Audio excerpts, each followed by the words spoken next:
बिस्मिल्लाहिर्रहमानिर्रहीम। इस व्लॉग में हम दो इश्यूज़ पर बात करेंगे। एक तो ईरान की तरफ से ईरान के अंदर से पाकिस्तान में हमला किया गया है।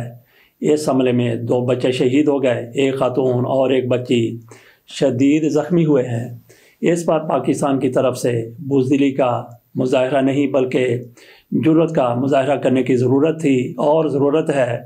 जिस तरह से हमला किया गया उसी तरह से रिटेलिएट करना चाहिए था, लेकिन उस तरह से जवाब नहीं दिया गया। अलबत्ता वज़ारत ख़ारजा की तरफ से ये ज़रूर किया गया है कि इस पर एतराज़ किया गया, इस पर एहतजाज किया गया और पाकिस्तान का सफ़ीर ईरान से वापस बुला लिया गया है। और पाकिस्तान में जो सफ़ीर तैनात थे वो छुट्टियों के लिए ईरान गए हुए थे, उनसे माज़रत कर ली गई है कि आप वापस ना आइए। और कहा गया है कि पाकिस्तान की खुद मुख्तारी को चैलेंज किया गया है। तो क्या इतना ही काफ़ी था हुकूमत पाकिस्तान की तरफ से जो किया गया था? ज़रा थोड़ा सा माज़ी में चले जाएं, ज़्यादा दूर जाने की ज़रूरत नहीं है। 27 फरवरी 2019 को भारत की तरफ से पाकिस्तान पर हमला किया गया, पाकिस्तान की हदूद की खिलाफ वर्जी की गई, बिल्कुल इसी तरह से जिस तरह से ईरान के अंदर से पाकिस्तान पर हमला किया गया है। 6 ड्रोन आए अब तक की खबरों के मुताबिक, जिन्होंने एक देहात में घरों का निशाना बनाया। कहा जा रहा है कि जैश उल अदल के यहाँ पे लोग मौजूद थे जो ईरान के अंदर जाकर दहशतगर्दी करते हैं। तो क्या ये तरीक़ाकार दुरुस्त है कि एक मुल्क के अंदर से आपके ऊपर हमले होते हैं, आपके अंदर दहशतगर्दी होती है, तो आप उस मुल्क की सरहद के अंदर घुस कर अपने तौर पर ही अपने दुश्मन को निशाना बनाएं? आपको तो ये चाहिए, किसी को भी ये चाहिए कि अगर ऐसा कुछ हो रहा है तो फिर मुल्क की सतह पर बात होनी चाहिए। इदारों को बताया जाए, अगर किसी तरह का ताबा किया जाए तो पूरी दुनिया में ढिंडोरा पीटा जाए कि ये देखें हमारे ऊपर हमले हो रहे हैं, यहाँ पे दहशतगर्द लोग छुपे हुए हैं, यहाँ पे तरबियत दी जाती है। जब पूरी दुनिया को आप बाखबर कर दें, इसके बावजूद भी वो मुल्क जिसके अंदर आप कहते हैं कि दहशतगर्द छुपे हुए हैं, दहशतगर्दों की पनाहगाहें हैं या दहशतगर्दों के कैंप मौजूद हैं, फिर आपको हक पहुँचता है कि वहाँ पे हमला कर दें। लेकिन ऐसा कुछ भी नहीं हुआ। ईरान की तरफ से आप माज़रत खाना रवैया इख्तियार किया गया है। इसका मतलब है कि ईरान की तरफ से जो कुछ किया गया बिल्कुल गलत किया गया, उसको ईरान की तरफ से भी तस्लीम किया गया है। भारत की तरफ से 27 फरवरी 2019 को पाकिस्तान की सरहद की खिलाफ वर्जी की गई और जो भी उनके पास असला था वो भारत के तैयारे गिरा कर वहाँ पे लाइव असला गिरा कर चले गए। उन्होंने पिन्ने भी खींचने की तकलीफ गवारा न की। उससे क्या हुआ, पाकिस्तान में चांद के दरख्त गिर गए, भारतीय तैयारों ने पेलोड गिराया और भाग गए। इमरान खान की तरफ से वज़ीर आज़म इमरान खान थे।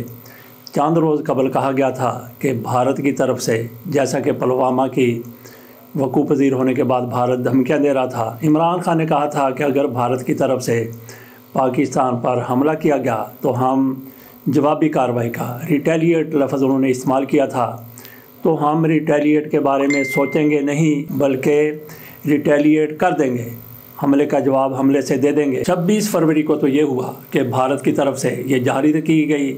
27 फरवरी को एक बार फिर भारतीय तैयारे पाकिस्तान के हदूद में दाखिल हुए। जैसा कि उनको पता चला था, पहले उनकी तरफ से ये कहा गया था कि पाकिस्तान में दहशतगर्दों की पनाहगाहें हैं, वहाँ पे हमने हमला किया है। जब पूरी दुनिया ने देखा कि बिल्कुल गलत है, झूठ है, तो एक बार फिर भारतीय तैयारे अगले रोज़ पाकिस्तान की हदूद में दाखिल हुए। तो पाकिस्तान की तरफ से 2 तैयारे गिरा लिए गए। जैसा कि पूरी दुनिया को पता है, अभिनंदन को गिरफ़्तार कर लिया गया और एक तैयारा जलता हुआ मकबूजा कश्मीर में अपने पायलट समेत गिर गया, पायलट भी मारा गया, झुलस गया।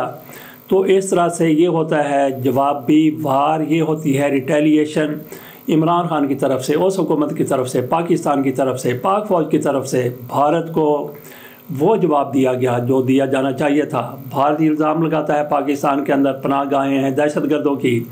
इसी तरह से बिलावल भुट्टो ज़रदारी की तरफ से कहा गया कि पाकिस्तान के ख़िलाफ़ अफ़गानिस्तान के अंदर से दहशतगर्दी होती है, हम घुस के मारेंगे। लेकिन बिलावल भुट्टो ज़रदारी महज ये बात कर ही सके, अंदर घुसने की क्या ज़रूरत है? पहले सारे आप लवाज़मात पूरे करें, उसके बाद अगर हमले की ज़रूरत हो तो फिर आप हमला कर सकते हैं। जैसा कि कहा कि ईरान को अगर ये था कि पाकिस्तान के अंदर से दहशतगर्द उसकी सरहदें अबूर करके चले जाते हैं, दहशतगर्दी करते हैं, तो उसके लिए फिर पाकिस्तान के साथ बाकायदा एहतजाज किया जाना चाहिए था, पूरी दुनिया को बताया जाना चाहिए था। अगर पाकिस्तान इस पर कार्रवाई न करता तो फिर ईरान ऐसा कर सकता था, लेकिन ऐसा कुछ नहीं हुआ। ईरान की तरफ से जारियत कर दी गई। तो इस पर दफ्तर खारजा की तरफ से जो कुछ रद्द-ए-अमल सामने आया वो पूरी दुनिया ने देख लिया। بھارت کے جو جہاں پہ سفیر کی غیر موجودگی میں نمائندہ موجود ہیں ان کو طلب کر کے ان کو بھی مراسلہ دے دیا گیا، احتجاج کر دیا گیا، اپنے سفیر کو واپس بلا لیا گیا، ان کے سفیر کو کہا گیا کہ آپ وہیں پہ ذرا رہیے، لیکن اس سے معاملہ حل نہیں ہوتا۔ کیا ہونا چاہیے تھا؟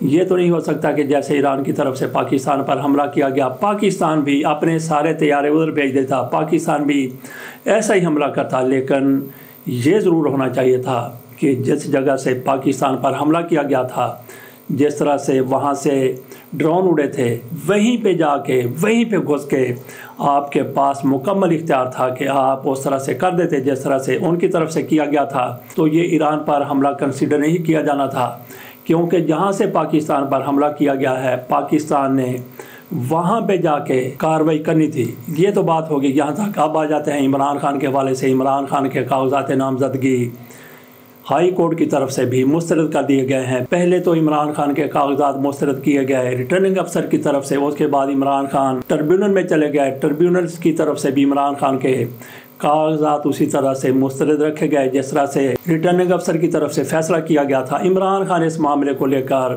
ہائی کورٹ میں چلے گئے۔ ایک بینچ بنتا ہے، جناب علی باقر نجوی صاحب اس بینچ کی سربراہی کر رہے ہیں اور ان کے ساتھ موجود ہوتے ہیں جناب شاہد بلال حسن صاحب اور جواد حسن صاحب۔ یہ ان تین ججوں کے سامنے یہ معاملہ جاتا ہے، تو ان کی طرف سے کیا فیصلہ کیا جاتا ہے وہی فیصلہ برقرار رکھا جاتا ہے جو ٹربیونل نے کیا تھا، جو ریٹرننگ افسر نے کیا تھا۔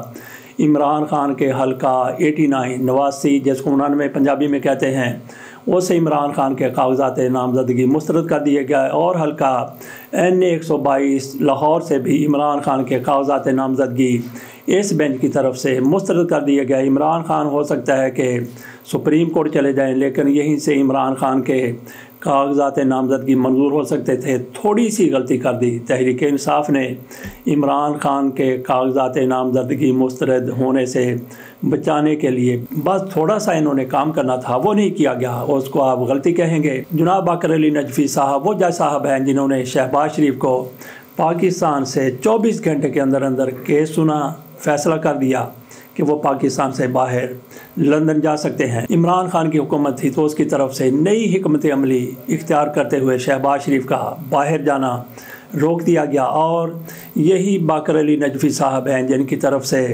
میاں نواز شریف کو 100 روپے کے اسٹامپ پر پاکستان سے باہر بھجوا دیا گیا تھا۔ دیگر بھی کئی فیصلے ہیں جو باقر علی نجوی صاحب کے کریڈٹ پر موجود ہیں، اور یہی باقر علی نجوی صاحب ہیں جن کی طرف سے ROs کے حوالے سے فیصلہ دیا گیا تھا۔ اس کو بھی بڑا سراہا جا رہا تھا کہ تحریک انصاف کے حق میں فیصلہ دے دیا ہے، لیکن اس فیصلے کے مقاصد کچھ اور۔ بہرحال نجوی صاحب کے سامنے اگر ان کاغذات پر جن پر عمران خان نیازی لکھا ہوا تھا، ہلکے سے اس سے پہلے تھوڑا سا لکھ دیا جاتا میاں عمران خان نیازی شریف، یا پھر یہ لکھ دیا جاتا ہلکا سا نواز شریف، اس کے بعد عمران خان نیازی لکھا ہوتا، تو جج صاحب اس نام کو دیکھتے ہوئے عمران خان کے کاغذات نامزدگی منظور کر لیتے اور عمران خان کو انتخاب لڑنے کی اجازت مل جاتی۔ لیکن تھوڑی سی غلطی کر لی گئی تحریک انصاف کی طرف سے، جس کا اب مداوع نہیں ہو سکتا۔ اس کے ساتھ اجازت دیجیے،